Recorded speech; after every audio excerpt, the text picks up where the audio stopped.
Comme la neige en été, la pluie en pleine moisson, ainsi les honneurs sont-ils déplacés pour un insensé.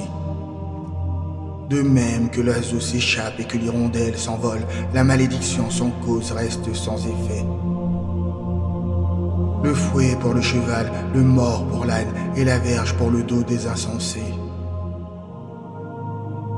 Ne réponds pas à l'insensé selon sa folie, de peur que tu ne te rabaisses à son niveau.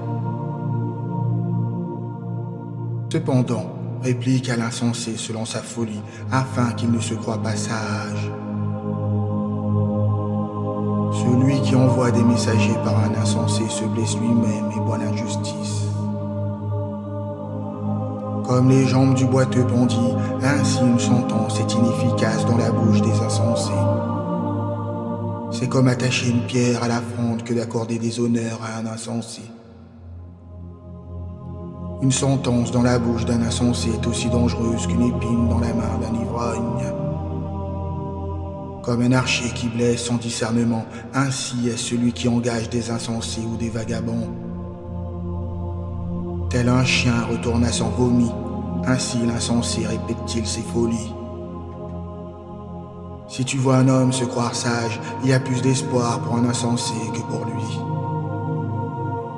Le paresseux s'excuse, il y a un lion sur le chemin, un lion rôde dans les rues. La porte tourne sur ses gonds et le paresseux sur son lit. Le paresseux plonge la main dans le plat, mais il trouve difficile de la ramener à sa bouche. Le paresseux se croit plus sage que cet homme répondant avec bon sens. Comme celui qui saisit un chien par les oreilles, ainsi est celui qui se mêle d'une querelle où il n'a que faire. Comme un furieux qui lance des flammes, des flèches et la mort.